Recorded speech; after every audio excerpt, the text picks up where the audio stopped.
Olá, estamos iniciando mais um programa Business 360, um programa em que conversamos com empreendedores, empresários e executivos numa visão 360 graus sobre o mundo dos negócios e do empreendedorismo. E conversamos também com todos aqueles que procuram fazer a diferença e nos inspiram por suas ideias, ações, projetos e trajetórias. O programa é apresentado por mim, Patrick Dorel. E hoje eu tenho a satisfação de receber aqui em nossos estúdios Alexandre Gerardo, CEO da Acer do Brasil. Tudo bem, Alexandre? Tudo bem, Patrick? Prazer estar aqui. Obrigado pelo convite. É um prazer enorme estar aqui falando com você, falando um pouco de carreira, falando de pessoas, de negócios. Muito, muito bom estar aqui. Não, a gente que agradece. É uma satisfação grande receber você aqui, porque além de você ter uma grande experiência executiva, né?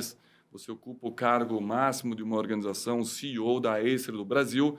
A gente já conversou um pouquinho aqui nos bastidores. A sua mentalidade de gestão, o seu estilo de gestão, eu diria, e eu converso com muita gente, é muito arrojado e muito moderno, né? O seu modo de pensar. Então é muito legal, porque a gente vai inspirar muita gente, os nossos telespectadores. Legal. O bate-papo foi... O de bastidor sempre é o melhor, né? Sim. A gente fala, o bastidor é sempre o mais legal, né? E eu acho, sim, que liderança, gestão, tem que ser investido. Investido no como você lidera, como que você faz as coisas, como que você leva uma empresa à frente, né? Os líderes devem investir em pessoas. Pessoas é a chave de tudo. Se você souber liderar pessoas, o seu negócio vai em frente. Seja empreendedor, seja funcionário, seja o que você quiser na sua vida, liderar Exatamente. pessoas. Networking, falar com pessoas, esse é o X da questão. Então, para Exatamente. líderes, grandes líderes, é falar com pessoas. Não, maravilhoso isso. Empresas são pessoas, marcas são pessoas, o mundo dos negócios é formado por pessoas e aqueles líderes que conseguem fazer essa gestão dessas pessoas com maior eficácia e eficiência são aqueles líderes que vão alcançar os melhores resultados dos seus negócios, das suas empresas. Fico bem contente de ter percebido que você tem esse viés bem claro, né, a sua maneira de pensar, que pessoas são muito, muito importantes na gestão de uma empresa. Eu pratiquei muito isso, estudei bastante isso, né? E tem uma frase para mim que é muito marcante, que eu formei pela Disney Institute, sou formado Que por... legal! Que a Disney tem cursos que te mostram como que a Disney funciona, como funciona com atendimento ao cliente, engajamento de funcionários, como que ela funciona com negócios. E eu sempre estudei isso e a minha vontade era de fazer sempre um ambiente de trabalho melhor, né? E para mim é muito clara a frase do Disney. Imagina um empreendedor dos anos 50, Um visionário total, né? muito. E ele falava que você pode tentar de tudo na sua vida, mas se você quer alcançar seus sonhos, você precisa de pessoas. E isso é interessante, né? Você ouvir isso nos anos 50. Uma pessoa falar isso nos anos 50, quer dizer, ninguém pensava, nem falava Maravilhoso, nisso. É é. maravilhoso você pensar nisso. E hoje, você praticar isso hoje e ter que falar isso hoje ainda para muitos executivos, que o segredo é você saber lidar com pessoas. Exatamente. Parece simples, né, Alexandre? Mas nem todos executivos, nem todos gestores, nem todos CEOs ou executivos de C-level têm uma clareza tão grande em relação a esse ponto. Então, aproveitando a sua presença aqui, a gente vai discorrer um pouquinho sobre esse tema. Você trouxe aí já um enorme nome do mundo dos negócios e do empreendedorismo, que é o Walt Disney. Ele é visionário, foi visionário, continuam suas ideias aí presentes no mundo do empreendedorismo. Vai ser muito bom conversar contigo. Você vai ver, passa super rápido, porque boas entrevistas fluem, né? Sempre. É uma grande, grande satisfação. A gente sempre inicia o nosso programa, Alexandre, perguntando para o nosso convidado um pouquinho sobre sua trajetória, sobre a sua jornada, como ele iniciou, como é que ele se transformou, porque tem que se transformar no mundo atual também, até chegar ao posto atual, que é um posto extremamente importante, CEO da Acer, uma empresa que é conhecida no mundo, né? Você me corrija se eu tiver... Tá muito certo. Não é exatamente, mas é a terceira maior fabricante de PCs do mundo, né? Os números navegam bastante, mas caminha entre terceira e a quarta Entre a maior terceira e quarta, produtora quer dizer, no mundo. uma potência, e a gente até conversou, no mundo atual da gamificação, dos gamers, a Acer muito, muito presente. Então, me conta um pouco como é que foi essa trajetória. Legal. Eu cheguei na Acer já para resolver alguns problemas de logística, né? Algumas coisas de logística. A minha trajetória começou com logística. Eu comecei como office boy.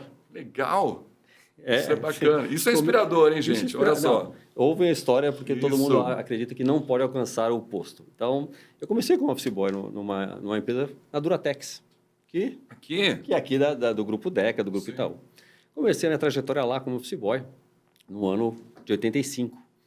E foi uma trajetória que um amigo meu começou a trabalhar e falou, olha, você não quer ir lá testar? E eu fui e comecei a trajetória como office boy. Fiz o teste e uma semana depois, trabalhando. Estava lá jogando bola, fazendo a minha... Que bacana, Alexandre. Brincando e, de repente, fui lá para trabalhar.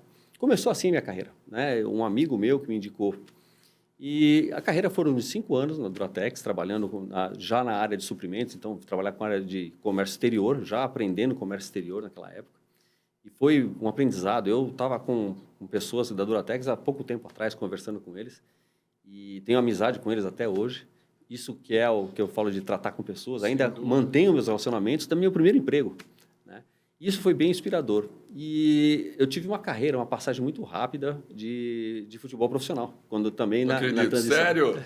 Futebol profissional? Isso é bem... Não sabia disso. Isso é bem engraçado. Que Porque legal, quando eu entrei na Duratex, eu vinha praticando futebol nas categorias de base da Portuguesa e do Palmeiras. Olha que legal. Quando eu comecei a trabalhar, você ganha a sua independência de dinheiro, a sua independência de estudar, né? Sair para estudar, para curtir, né? Para estar com os amigos, começar a viver, né? É. E isso foi bem legal, que eu senti aquele gosto. Falei, bom, eu preciso decidir se eu vou estudar ou se eu vou continuar, se eu vou querer seguir na minha carreira de futebol. Tinha uns 17, 18 anos? Estava entre 16 e 17 anos. Que é bem aquela época que a pessoa está num auge, talvez, físico, né? E realmente tem aí uma possibilidade de fazer uma escolha, porque os futebolistas, já com 16, 17 anos, estão despontando aí, né? Exato. E foi justamente nesse... por isso que eu falei que são pessoas fantásticas que eu tive na minha vida desde o início, que a própria pessoa que me liderava naquela época falou, não, você pode sair para treinar. Então, me dava até liberdade para treinar. Mesmo eu trabalhando, me dava liberdade de treinar. Isso era uma coisa inconcebível anos atrás, né? Ninguém pensava, como que um líder vai deixar você sair um pouco mais cedo para treinar, essa coisa toda. Já tinha um foco bem grande de pessoas, né, esse líder. Já tinha bastante. E aí eu saí e tomei a decisão. Falei, eu preciso tomar uma decisão se eu vou continuar nessa carreira. Não tinha ajuda dos meus pais, né? Eu vim de uma família humilde, então não tinha a ajuda dos meus pais para seguir na carreira de futebol. Eu falei, não, preciso estudar. Porque eu sempre ouvi que jogador ou estuda, se não jogar bola, vai estudar. Porque senão... Porque a carreira também é curta. A carreira é curta. E não ganhava tanto naquela época quanto hoje. Não, assim, eu acho que a geração do meu pai era pior, né? Mas a minha mesmo, assim, jogar bola, todo mundo olhava meio torto. Jogar bola? Bola, tem que estudar, tem que crescer na vida, né? Você estudava, quer dizer, naquela época você jogava na Portuguesa já, assim, treinando? De base, treinando. Que legal. Treinando, joguei por 2 anos. Na Marginal Tietê. Exato, lá mesmo. Puxa vida. Joguei nas divisões de base e aí fui para o Palmeiras quando eu tive que tomar a decisão. Se eu entrava na faculdade, né? Ou se eu continuava jogando.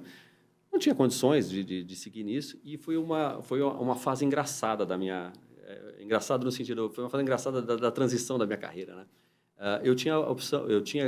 Queria estudar e não dava para jogar bola mais, meu pai não manter. Aí eu fui chamado por um amigo que tinha saído da empresa e ido para outra e me chamou para trabalhar com ele. E falou assim, olha, a diferença aqui é que eles pagam a faculdade. Eu falei, nossa, sensacional, né? Então eu vou sair da Duratex e vou para Polaroid. Polaroid, outra marca fantástica. Fantástica, né? Polaroid. E eu fui estagiar na Polaroid. Vê só, eu saí de um emprego onde eu tinha CLT, era fixo, e fui ser estagiário na outra. Olha, arrisquei, porque eu estava saindo do emprego para ser um estagiário, mas que ganhava uma bolsa de estudo. Legal. Então, ótimo, eu vou ganhar uma bolsa de estudo. Ganho um pouco melhor, mas vou ter uma bolsa de estudo. E aí vem a parte engraçada. Quando eu comecei a estudar na faculdade, eu conheci o Grêmio da faculdade e me convidaram para jogar pela faculdade, com uma bolsa de estudo. Que legal. As coisas foram assim. Eu olhei e falei assim, padrinho, olha, podia ter continuado na Duratex. Se eu tivesse entrado na faculdade, teria a bolsa de estudo do mesmo jeito. Eu consegui de qualquer jeito. Tudo tem um propósito. Claro. Né? A sua vida tem um propósito. Então, eu trabalhei por 12 anos na Polaroid. Bastante Saí tempo. fui de estagiário a gerente de logística e central de relacionamento. Foi um aprendizado, uma escola gigante, porque era uma filial um pouco menor, né, Ficava no onde? Brasil. A Polaroid, né? A Polaroid teve escritórios na Juscelino Kubitschek, ali no Itaim, e também esteve em Alphaville. Né? Tivemos escritórios dos dois lados. E por 12 anos estive ali até que a Polaroid encerrou as atividades no Brasil. Eu fui uma das pessoas que ajudaram a encerrar a operação no Brasil. Fiquei para ajudar o encerramento da operação no Brasil. E quando terminou isso, por 12 anos, aprendi muito. 12 anos, é uma empresa que tinha uma filial menor, então você tem uma visão completa da empresa. E aí, desses 12 anos, eu já tive a visão completa. Então, eu conseguia enxergar finanças, enxergava marketing, vendas. Eu sempre fui uma pessoa muito voltada a pessoas, então acompanhava vendas, acompanhava a central de relacionamento, até porque eu era o gerente da área. E isso foi muito legal, foi um crescimento bem grande. E quando encerrou essa operação na Polaroid, eu decidi empreender, fui ser consultor. Olha, fiz quase 4 anos de consultoria para algumas empresas, inclusive ex-clientes da Polaroid. E nessas consultorias eu conheci uma pessoa que tinha ido para a Hilt, uma empresa da construção civil, ferramentas para construção civil, e me convidou para uma posição lá. A consultoria ela tem essa vantagem, você tem a possibilidade de prestar consultoria para várias empresas e consegue ter acesso a oportunidades, né? Exato. Então, isso você... Mas é interessante, aí eu faço até um parênteses, o espírito empreendedor seu, né? Você não teve, naquele momento que a Polaroid encerrou as suas atividades, você não teve problema. Não, eu vou empreender, não tem problema algum. Não é porque eu comecei na vida corporativa que eu vou continuar. Tem uma oportunidade aqui para eu empreender e você teve essa oportunidade, foi bem e aí teve acesso a um novo cargo, né? Conhecer essas pessoas, das empresas a qual eu prestei consultoria, que eu estou te falando, que a pessoa Exatamente. entendeu o meu trabalho, quando ela foi para o mundo corporativo, me chamou, a Hilt, uma empresa suíça, e eu fui assumir a área de logística, a área de operações, que era logística e assistência técnica. Foi um grande aprendizado, durante 5 anos também conheci muito. Lá também eu conheci boa parte do jeito Disney, que tinha muita mentalidade de encantar cliente. Isso era, na cabeça da empresa era muito vibrante, e eles vibravam a missão e os valores da empresa, e isso é uma coisa que eu trouxe de lá. Então, a missão e os valores da empresa é uma coisa que você tem que carregar com você, né? Você tem que saber aquilo que te guia para a empresa. Quando você olha para a missão e os valores da empresa, é isso que a empresa quer dizer. Isso é muito interessante, né, Alexandre? Eu até queria fazer uma pergunta em relação a isso. O que você... Porque a gente, na nossa carreira, a gente tem a oportunidade sempre de ter oportunidades em diversas empresas, mas nem todas as empresas têm os princípios, valores e a missão muito alinhados com os nossos próprios valores e princípios. O que fazer numa situação dessa, né? Você teve aí a felicidade de ter uma aderência total, mas às vezes a gente recebe propostas na vida executiva e a gente olha e conhece até às vezes a empresa do mercado e a gente fica em dúvida, será que os princípios, a maneira dessa empresa lidar com situações está alinhada com as nossas próprias crenças pessoais? O que fazer nesse momento, né, Alexandre? Deve estar alinhado com você. Primeiro que você vai trabalhar no ambiente, não no ambiente, você estará mais feliz, porque está alinhando o seu propósito com o propósito que a empresa tem. E aí o negócio flui, se não tiver isso... E aí flui. E muitas vezes eu já passei por corporações, Patrick, onde a missão e os valores da empresa são muito claros, ela mostra para onde ela quer ir, mas as pessoas... Entendi. A liderança não está seguindo, não segue aquilo. Então, o ambiente fica difícil porque as pessoas da liderança não estão fazendo o que a empresa tem como missão e valores. No papel e vamos dizer assim, ou na assembleia de acionistas, está claríssimo aquilo, né, na alta gestão, mas às vezes as pessoas que estão no local ali não seguem aquilo. Isso não desce. Não desce. Até o último nível da empresa. E aí complica. Isso complica. Então, às vezes, a empresa tem os valores que você quer, mas isso não se concretiza porque isso não chega em você. De novo, a influência das pessoas. Das pessoas. E o outro ponto é, realmente procure uma que tenha. Né? Isso. Eu vou dar um exemplo, assim, que eu ouço muito. Né? Eu faço mentoria com executivos, faço palestras. Então, muitos me questionam, mas como que eu faço isso, Alexandre? Se aonde você está trabalhando não pratica exatamente a sua essência, o que é você, o que você acredita, não vai ser um bom lugar para trabalhar. Você não vai se sentir confortável ali. Não vai. E assim, não estou falando da empresa. A empresa deixou claro, como você falou. o board da empresa deixou claro, a minha missão e o meu valor é esse. Mas se as pessoas que estão trabalhando não praticam isso, o ambiente de trabalho fica acontece torto. muito, né? E acontece demais. A gente ainda vê isso no mundo corporativo, no mundo executivo, exatamente isso que a gente acabou de falar. A visão no board está claríssima, mas quem está executando ali localmente Perfeito. não está praticando. Eu vou te dar um exemplo. Uma vez me perguntaram numa entrevista sobre a jornada do cliente. Sim. Né? E perguntaram como que você fez essa implementação. Né? E eu expliquei que eu estudei muito o jeito Disney, que era uma coisa... Não é porque eu não tenho pretensão, não trabalho na Disney, nem faço propaganda, mas era Sim. assim, eu peguei aquilo como modelo de negócio. Claro, né? um case de gestão. Um case, e é um case, até hoje, é só Claro. você pensar na empresa. Eu peguei aquele case e falei assim, como que eu faço isso? Né? Me perguntaram, Alexandre, como que você fez para mudar a Acer? Como que você fez para mudar a empresa anterior? Começou por mim. Legal. Se lá em cima você não entender que a jornada do cliente é importante, não vai funcionar, Padre. Nós estamos falando da missão e valores. Se a missão e valores não for comprada a ideia pelo CEO, exatamente, não vai funcionar nada para baixo. Não. O CEO ele acaba sendo uma pessoa de referência para toda a organização. Com certeza. E aí o CEO que lidera, por exemplo, é aquele que mais tem eficácia de transformar os seus objetivos. Eu diria assim, existem vários tipos de liderança, mas liderar pelo exemplo é muito importante. Não adianta você falar A e fazer B. E por inspiração, né? Líderes inspiradores.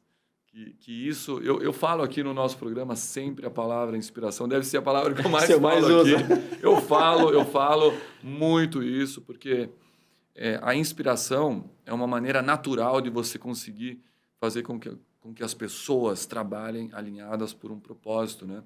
As pessoas têm que estar inspiradas, né? E quando o CEO, que é o cargo mais alto, né, que lidera toda a organização, consegue passar inspiração para o resto do time, as coisas fluem. Então, eu acho que por isso a gente falou nos bastidores, o teu estilo de gestão é nessa linha. Eu, como espectador, visualizo você assim, né? Uma pessoa Obrigado. que inspira... Não, é verdade, inspira as pessoas. E eu acho que você falou duas palavras super importantes quando você fala sobre liderança. Né? Você mesmo, estou achando que acho que quem está sendo entrevistado é você. Isso é ótimo! Mas são duas palavras que você mencionou, até porque pela sua experiência, do que você já ouviu de executivos, exemplo e inspiração. Se você não for exemplo e não inspirar as pessoas, você não consegue nada. Exatamente. Isso não é na vida corporativa, eu estou falando, tá?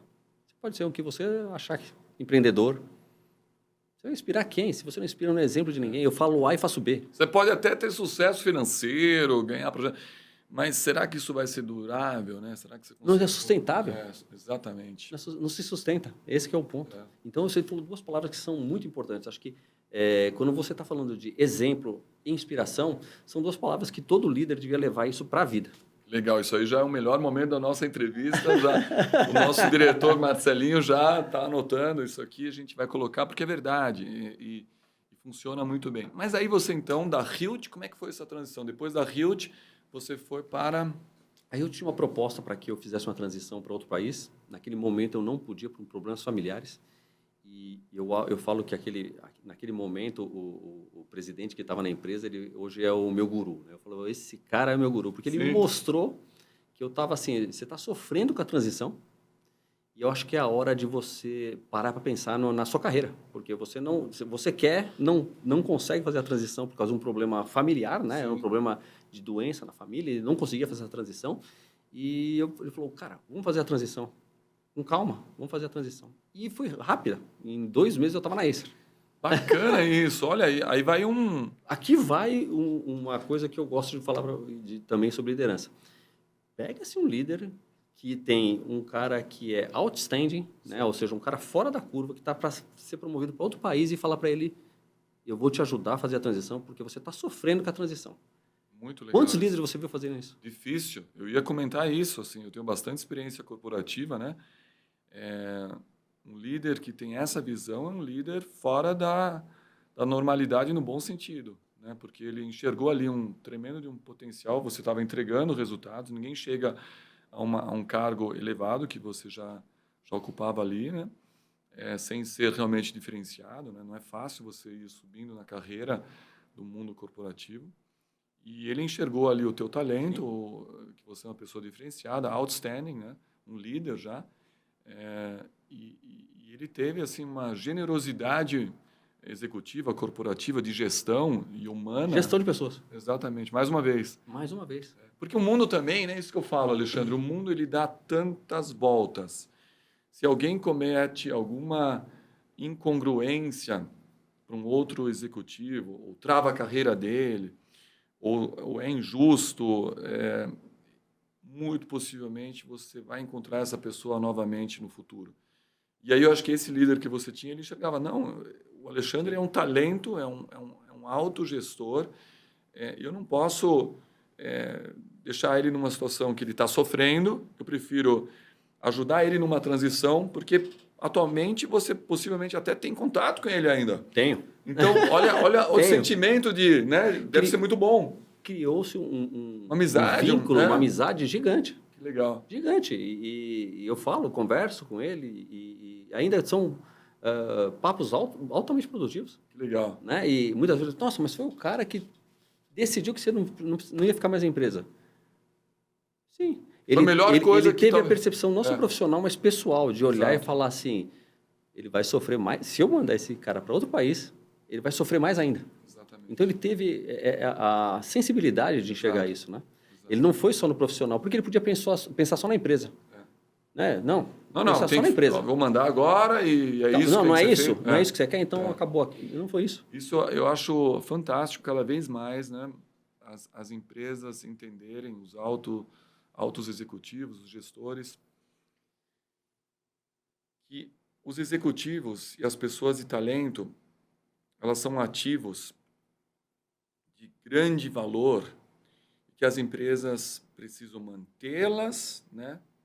Mas também liberá-las quando é necessário. Porque o mundo corporativo, as pessoas de destaque, elas circulam. Quer dizer, claro, cada executivo vai dar o máximo para aquela empresa onde ele está empregado, mas os talentos, você não pode bloqueá-los, né, Alexandre? Não.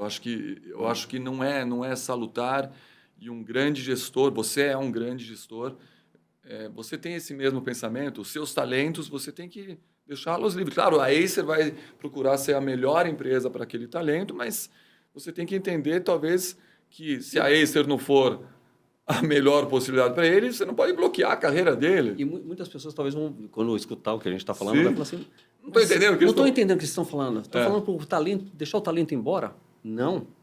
Você tem que descobrir como reter esse talento. Exato, exatamente. Como que eu retenho? E aí eu vou te falar assim, não sou eu que estou falando. Se você olhar pesquisas por diversos institutos, os maiores que você quiser ouvir falar, as pessoas não estão na empresa por causa do salário. Olha que interessante. Não estão. Estão por um ambiente agradável, um ambiente onde ele consegue, as opiniões dele conseguem ser escutadas, onde ele compartilha as decisões da empresa. Excelente. Se você tem isso, quando me perguntam sempre, essa pergunta também, Patrick, é o tempo inteiro. Legal. Como que você retém talento? Isso. Eu também te pergunto. Mais um. Boa. Mas é isso que eu estou falando. Quando você cria uma estrutura do board da empresa, voltado para entender, para criar um ambiente de trabalho agradável, um ambiente de trabalho onde se compartilham as decisões, que não é top-down as decisões são compartilhadas, são tomadas decisões em grupo. Exato. Quando não se chega à decisão, aí você entra como CEO e fala, vamos para lá porque a responsabilidade é minha. Claro. Mas quando você compartilha, cria um ambiente de trabalho agradável, cria um ambiente onde ele consegue opinar, não é salário que ele está lá. Exatamente. Não é por causa do salário. Ele falou, aqui eu faço a diferença. Olha que legal. Fazer a diferença, muito importante para qualquer pessoa. É muito diferente. Eu achei muito legal, isso até a gente conversou um pouquinho nos bastidores. Né? Manter o senso de ownership que uma pessoa tem que ter em relação a qualquer tarefa, projeto que ela esteja trabalhando, mas poder compartilhar e receber também ajuda de colegas, né? Eu tive a oportunidade na minha carreira de passar por diversos estilos de empresa. Uhum. Algumas que davam e incentivavam mais ownership. Olha, o Alexandre, você é o responsável e não importa, você tem que chegar no resultado, entre aspas, se vira para alcançar o propósito daquele projeto. E outras empresas que falam, não, isso aqui é um colegiado quase, onde a gente quer extrair o melhor de cada executivo, para que a gente possa até ter um ambiente mais plural de experiências, né? Eu creio que é interessante manter, eu queria saber a sua opinião também, né? Um pouco das duas culturas aí ativas. 100% ownership sem compartilhar com os outros pode talvez acelerar os projetos, porque eu sou o dono daquele projeto, vou fazer do meu jeito. Mas pode gerar um pouco, se for exagerado, essa questão de você é o dono daquele projeto, você vai fazer acontecer, pode gerar tensões com outros departamentos. Então, por outro lado, se você deixar só no colegiado e não ter uma parcela de ownership, quem é o líder desse projeto, talvez você pode perder em assertividade e velocidade em alguns projetos. Então, o melhor dos mundos é conseguir extrair o melhor dos dois modelos, né? Tem que ter ownership, mas por que não compartilhar as experiências internamente, se ajudar também, né? Não sei como é que você pensa em relação a isso. Não, eu acho que um mix dos dois seria excelente. Excelente. É o melhor dos mundos, né? Eu, particularmente, eu gosto muito de deixar, delegar e deixar que a pessoa tome as decisões dela. Né? Que ela seja assim, você é o dono desse projeto e você vai falar para a gente para onde a gente vai. Legal. E fazer acompanhamento. Como que a gente faz acompanhamento? Bom, ótimo. O projeto andou, mensal, quinzenal, depende do tamanho do projeto, você faz acompanhamento e direciona a pessoa. Ótimo. Né? Eu estava comentando recentemente com uma pessoa e ele, de novo, sobre pessoas, mas que vai muito de encontro entre entregar a ownership para uma pessoa e você compartilhar. Então, uma pessoa me perguntou assim, Alexandre, como que é que você vê a promoção das pessoas? Como que você entende que isso tem que ser feito? E eu falei, as pessoas têm que ter uma estrutura de carreira, né? Então, quando você fala assim, essa pessoa está pronta para ser promovida, essa pessoa está pronta na empresa. Então, eu sou o diretor daquela pessoa, reporta para mim e eu falei que ela está pronta. Aí está o ownership. Você deu para que eu falasse se essa pessoa está pronta ou não. Contrapartida, você tem que ouvir os outros companheiros da empresa, porque todo mundo tem um feedback sobre aquilo. Eu estou dando exemplo de pessoas, mas pode ser para qualquer coisa. Podia ser para um projeto, por exemplo. Sem dúvida. Né? Então, quando você faz um colegiado para que todo mundo... Bom, legal, o Alexandre disse que aquela pessoa está pronta. Mas qual que é o sentimento? Qual o feedback 360 de todo mundo? Como que você já interagiu com essa pessoa? Exatamente. Essa pessoa já entregou o que prometeu para você? Será que esse é uma decisão que todo mundo tem interesse? Então, é a mesma coisa do projeto. Eu gosto muito de delegar e falar assim, você é o dono desse projeto. Não tenha dúvida, você é o dono ali. Faremos follow-up, faremos o dia a dia para entender e saber se você precisa de ajuda. Porque, às vezes, entregar só também é muito brusco, né? Você entrega e fala assim, te vira. Isso é liderança que não existe, né? Não existe. Se mata aí. Eu preciso saber onde está e se ele precisa de ajuda. Perfeito. Por isso que eu estou falando que o mix disso é muito importante. Acho que quando você tem um colegiado, mas você entrega para alguém liderar o projeto, também concordo com você. A pessoa vai te pedir ajuda, né?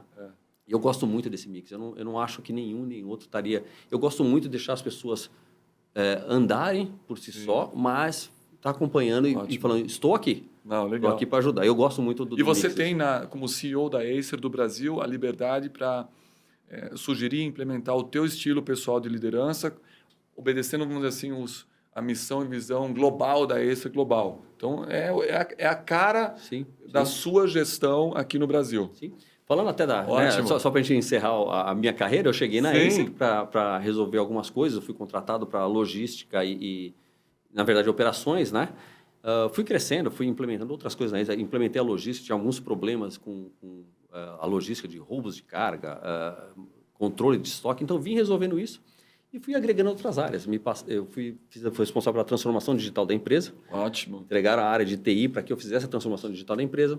A implementação do e-commerce, toda a parte operacional do e-commerce, né? Implementar central de relacionamento, implementar logística. Um e-commerce bem implementado se inicia por central de relacionamento e logística.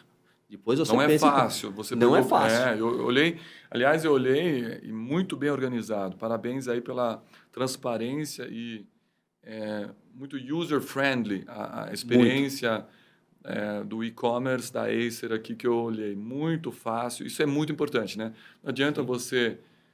Acho que o universo digital não é fácil de você ajustar ele. Né? Não. A jornada de compras tem que ser muito leve. Exato. A jornada quando o cliente buscou a Acer no site. Começou a jornada dele. A jornada de compra começou ali. Até ele receber o produto funcionando, instalado. Olha, a jornada é do momento que ele clica aqui, vamos a jornada começa na cabeça dele. Quando ele falou, vou comprar um notebook. Ele não decidiu a marca ainda, vou comprar um notebook. Começou a jornada dele. Exato. E aí que começa a jornada do cliente. Como que você participa da jornada? É aparecendo, estando nas redes sociais, se posicionando como uma marca competente no atendimento. E aí que começa a jornada. Exatamente. Então, eu cheguei aqui para um dos projetos foi a implementação do e-commerce. Depois tivemos os gerentes de e-commerce responsáveis por vendas, essa coisa toda. Fui criando casca, 12 anos de Acer. E numa transição de presidentes, eu fui selecionado para ser um possível candidato. E em 2020, em outubro de 2020, eu assumi a Acer no Brasil. Que maravilha, parabéns. Eu acho que a tua carreira, escutando você assim, faz muito sentido, né? Foi um crescimento natural, sempre com entregas, né? E construindo o teu nome como alto executivo. Importante para quem está nos ouvindo também saber que a construção de um perfil executivo, high level, C-level, é um processo. Né? Ninguém entra na empresa e fala, bom, eu quero ser CEO daqui... Entrei como estagiário, quer ser CEO amanhã. E tem isso, viu, Alexandre? Eu vejo que tem muito isso. A gente tem um pouco de bagagem, nós dois. Nós sabemos o que acontece no mundo corporativo. Já aconteceu. Já aconteceu? Já aconteceu. Eu quero ser CEO daqui 2 anos. Opa, peraí. É porque eu sou o top e você não está vendo aqui meus resultados. O que você falou é importante, assim... As carreiras têm que ser construídas com calma. A minha foi construída com entregas. As pessoas acham que só você estar na empresa por vários anos, você tem que chegar lá. Isso é do passado. Até tinha essa cultura em algumas empresas na década de 70 e 80. Se eu tenho 10 anos de empresa, eu tenho que estar na posição de diretoria. É só ficar aqui 10 anos que vai acontecer alguma coisa comigo. Não. Isso é do passado, né? Do passado. Isso não funciona mais. Isso é bem importante que as pessoas entendam. E o que você falou da jornada toda minha para chegar no CEO. E uma coisa importantíssima que eu me dei conta, e eu acho que até como você estava no evento, inclusive, foi que eu nunca passei por um headhunter. Você acredita nisso? Isso é fantástico de saber, isso é mais uma dica importantíssima. É importantíssimo, porque, de novo, nós vamos falar de networking. Né? Networking, as transições das empresas que eu fiz foram todas por indicações de pessoas. O meu network funcionou sem eu ter um headhunter. Não tinha, por exemplo, não tinha um network com um headhunter. Foram pessoas que me conheciam pela entrega que eu fazia, pelo relacionamento com pessoas, como eu me posicionava, que me levou. Isso é muito importante. Queria que você até desse um destaque nisso, porque, assim como aconteceu com você, eu vejo isso acontecendo com grandes executivos, né, do meu networking. O relacionamento profissional, a indicação. Né? Eu diria que no passado, até quando eu comecei a minha carreira, também era... Não, tem que preparar um currículo maravilhoso, vou mandar para... Vai cair no gerente de recursos humanos, às vezes até eu lembro, uma das multinacionais que eu entrei tinha vaga anunciada no estado de São Paulo. Eu não imagino hoje uma multinacional... Estamos entregando a idade. Estamos entregando a idade. Mas aconteceu, já entregando a idade. E eu entrei nessa empresa, grande multinacional, porque tinha um anúncio de uma vaga de gerente de negócios e eu mandei o meu currículo. E eu não vejo isso acontecendo. Hoje tudo bem, qual é o teu histórico, né? Como é que estão as tuas redes sociais, LinkedIn e tal, e qual é o teu networking?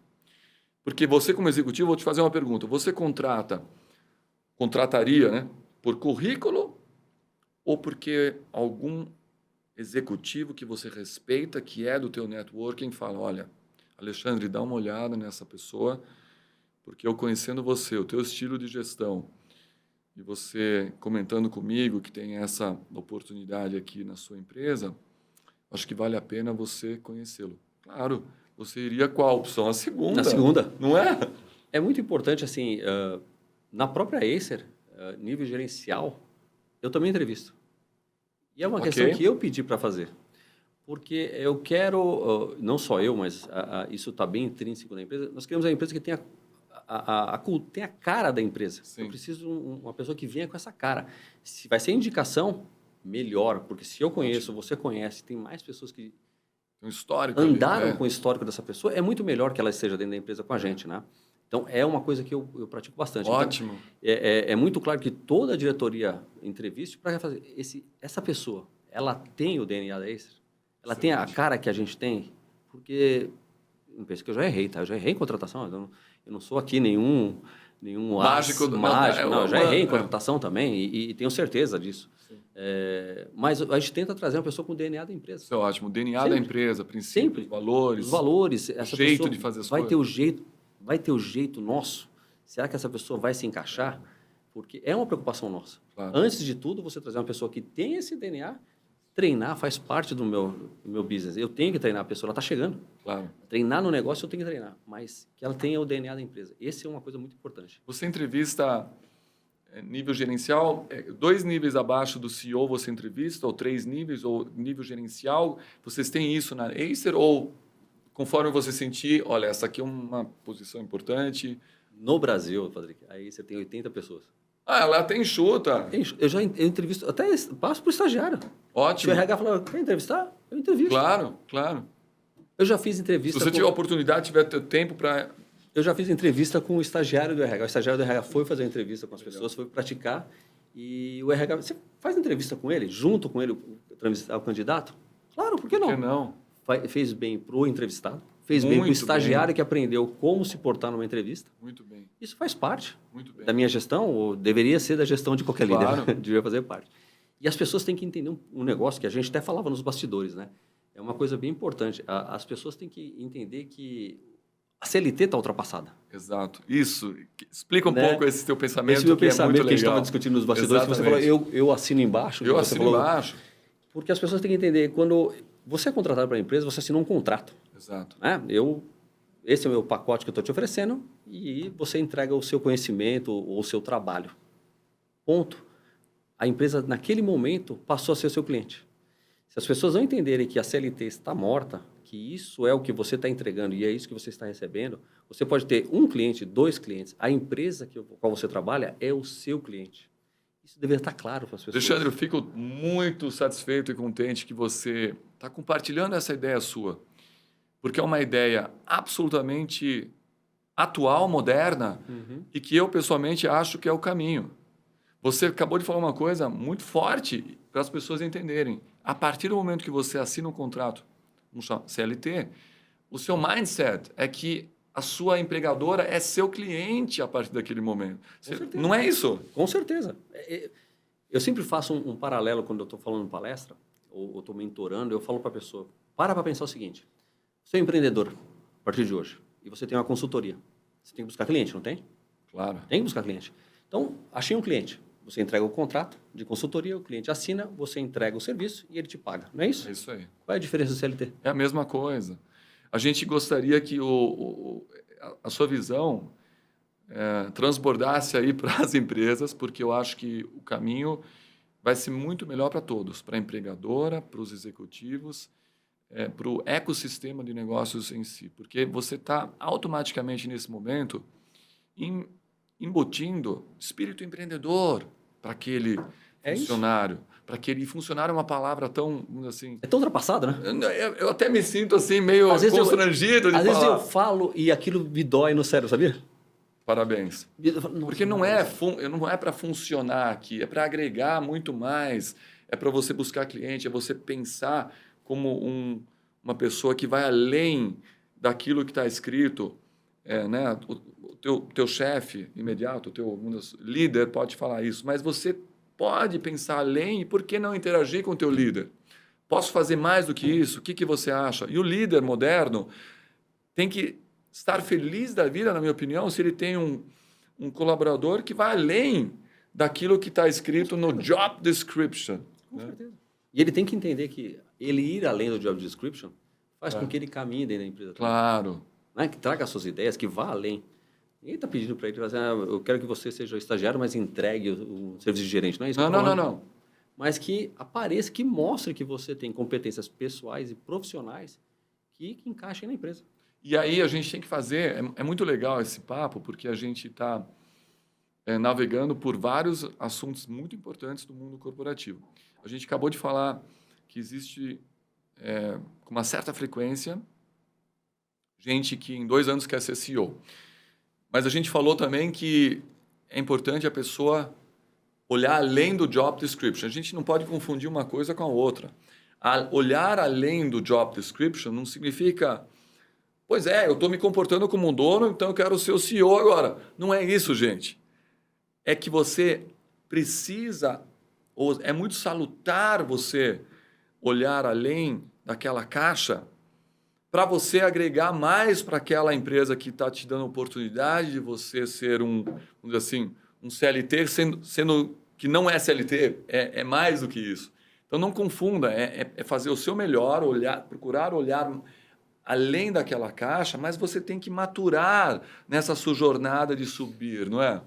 Eu acho, é exatamente bem o que você falou. A pessoa precisa entender, quando a gente fala do job description, o que ela faz, o que ela foi contratada para fazer, quando a gente vai além, é saudável para você. Claro. Quanto mais você se empenhar para conhecer outros departamentos, outras coisas que a empresa pode te ensinar, é saudável para a sua carreira. Você entregar mais. Eu estou dando um exemplo aqui da minha carreira. Quando me entregaram, Alexandre, monta o e-commerce na Acer. Eu vim da área de operações, logística. Então é assim, contratar meio de pagamento, contratar plataforma. Não era o meu mundo. Claro. Mas eu fui estudar.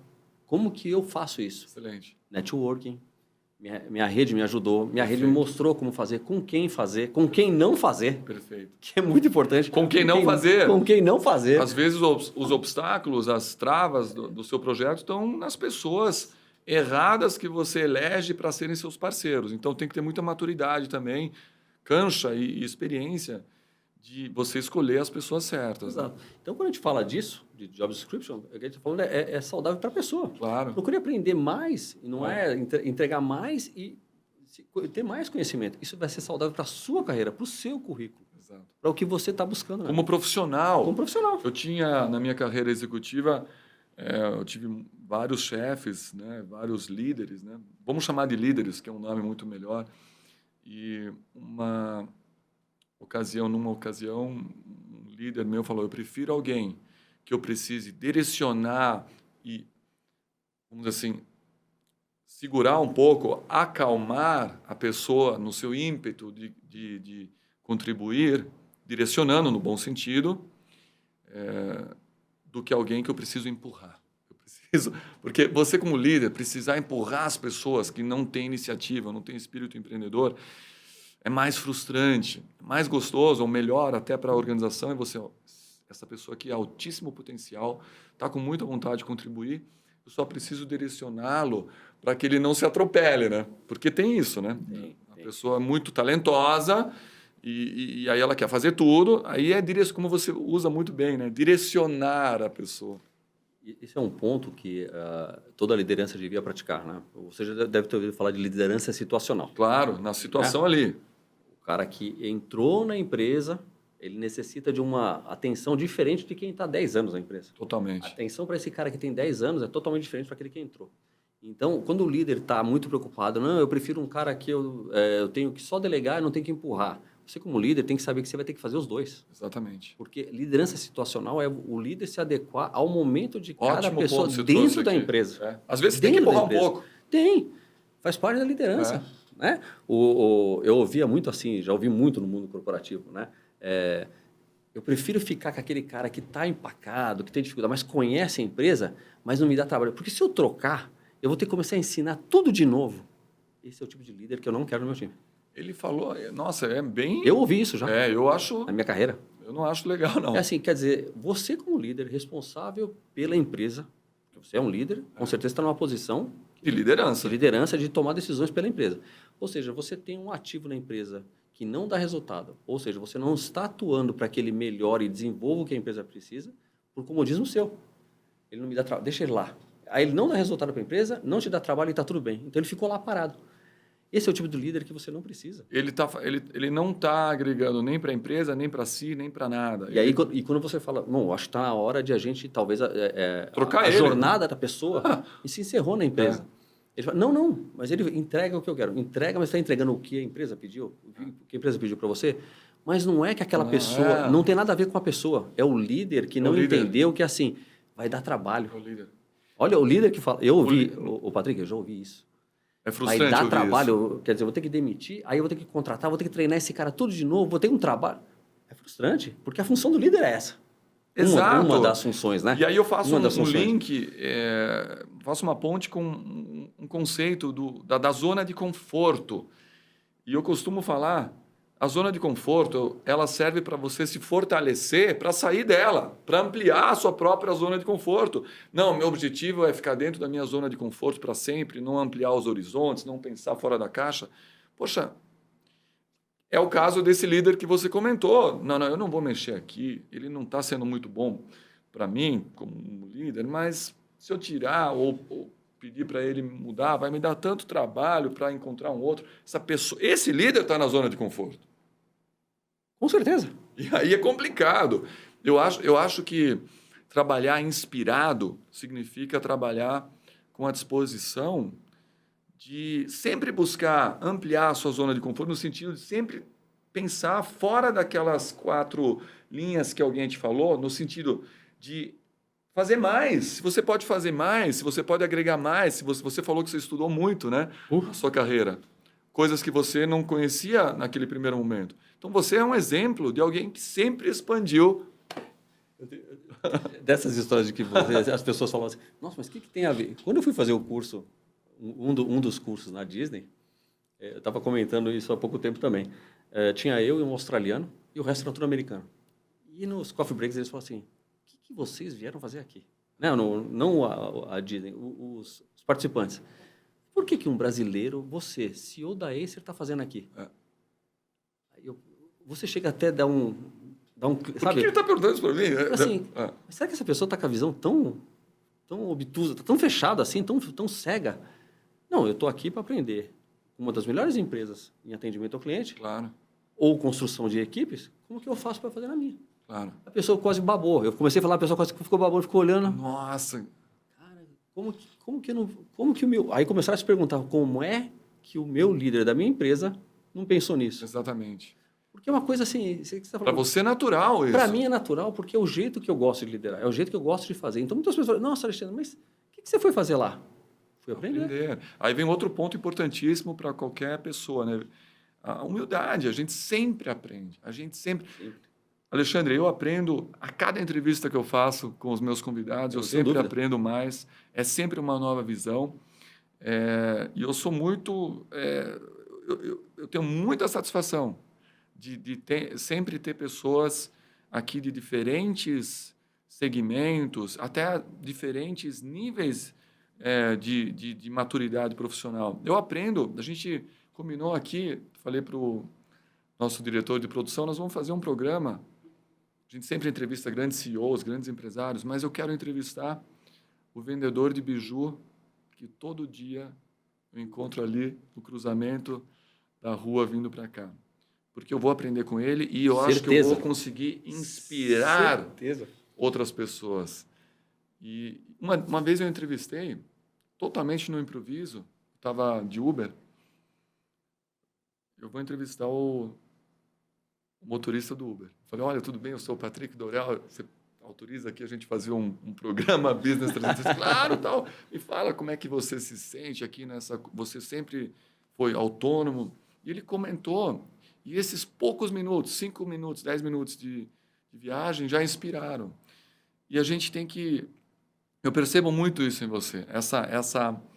Apesar de ser um altíssimo executivo de uma multinacional que é líder e co-líder em seus segmentos, uma responsabilidade enorme, você tem dentro de si esse DNA de sempre aprender mais, ou sempre ampliar, né? E não ter preguiça de aprender mais.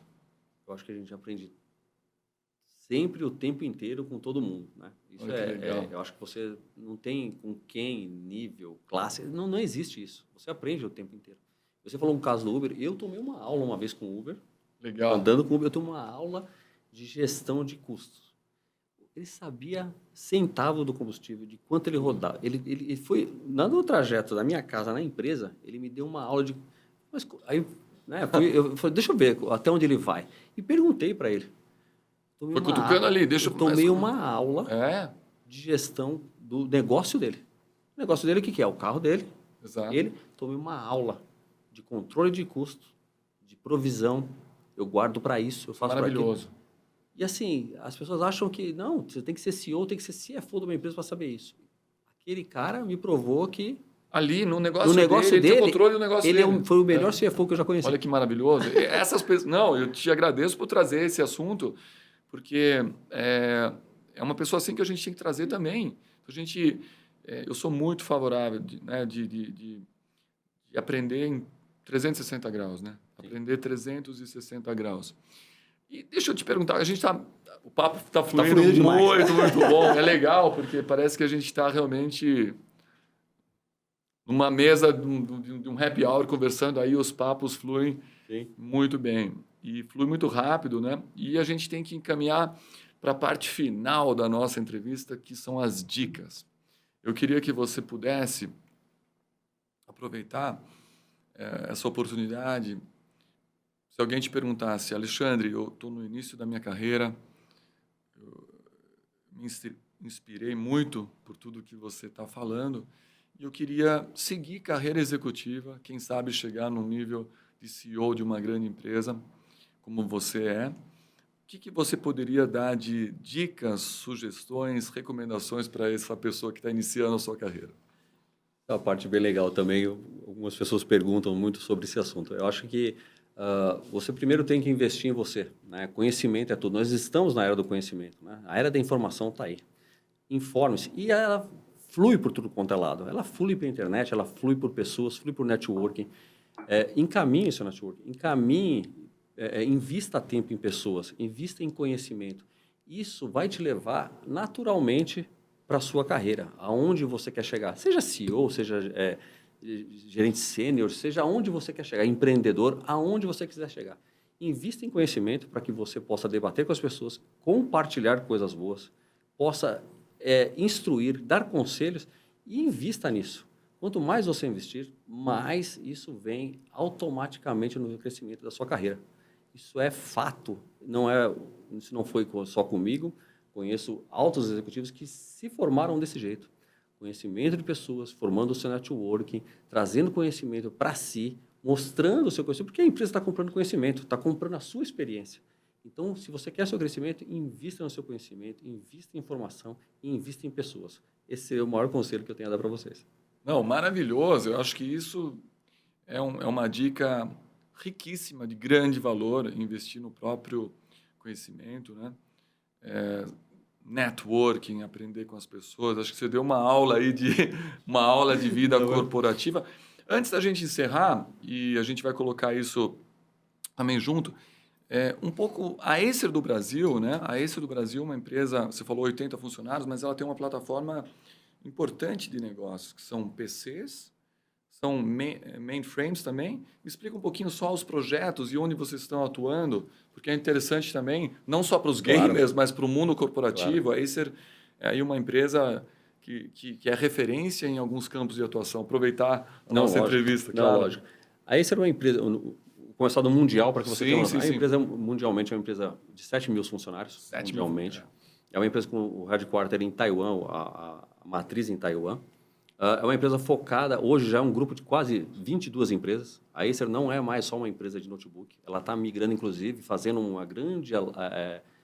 grandes aquisições e grandes crescimento para uma lifestyle. Lifestyle. Então, você vai ver patinete, bicicleta elétrica, energético, alguns equipamentos voltados para a medicina, monitores para leitura do globo, por exemplo, para diabéticos. Você vai ver cibersegurança. Hotel. A Acer em Taiwan tem hotéis, tem um resort. Meu Deus! Então, é um grupo grande de empresas. A Acer não está mais só focada em notebooks. É uma empresa já de um grupo de 20 e poucas empresas. No Brasil, falando especificamente do Brasil, nós somos uma empresa de PCs, notebooks, desktops, monitores, projetores, acessórios, uma empresa voltada para o mundo de informática.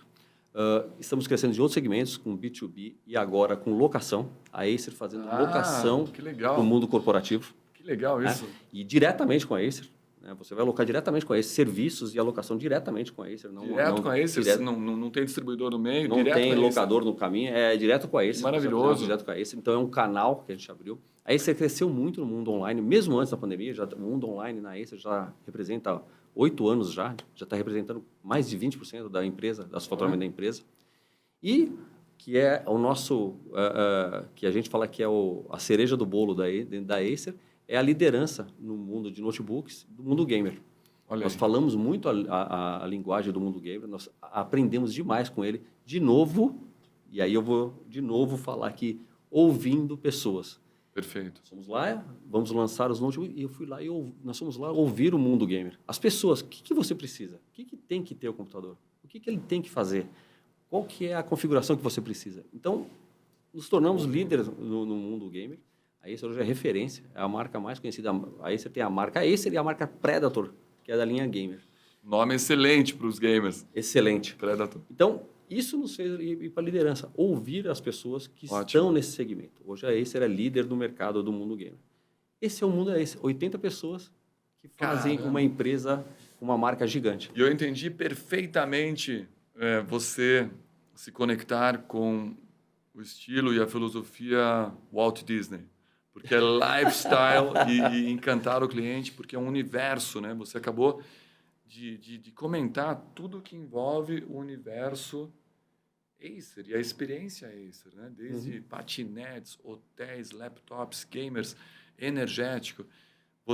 A marca Acer está envolvida em muitas etapas da vida da pessoa, né? E vários segmentos, né? Sim, sim. Então, eu entendi perfeitamente a sua filosofia. Obviamente, algumas coisas não estão no Brasil, sim, né? Sim, mas sim. São segmentos que a gente começa a analisar para trazer para o Brasil, mas a Acer no mundo já pratica, muitos desses segmentos já estão no mundo da Acer. Não, e o potencial que a gente visualiza, né? A gente, se você está hoje aqui no Brasil, Acer do Brasil, com uma parte de todo esse universo Acer, imagina o que tem de oportunidade para você implementar a experiência Acer completa no Brasil, né? A gente fala que a Acer do Brasil é um bebê ainda. Isso.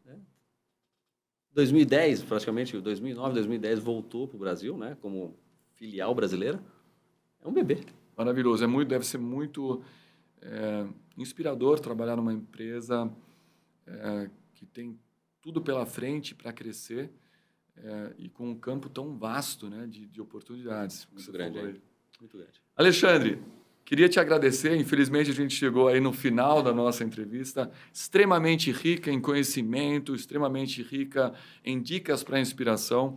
O teu nível de senioridade, high level, C-level, né, como CEO da Acer do Brasil, é nitidamente perceptível no nível das suas visões, dos seus planejamentos. E te parabenizo também pelo estilo de gestão, né, trazendo o que a gente visualiza aí de alguns dos aspectos mais modernos, né? E por isso que está dando resultado, por isso que está dando certo. Queria te convidar, as portas abertas do programa Business 360 para você retornar quando você desejar, para trazer essas novidades que você tem planejado. E parabéns mais uma vez por toda essa sua trajetória e por estar inspirando muita gente aí.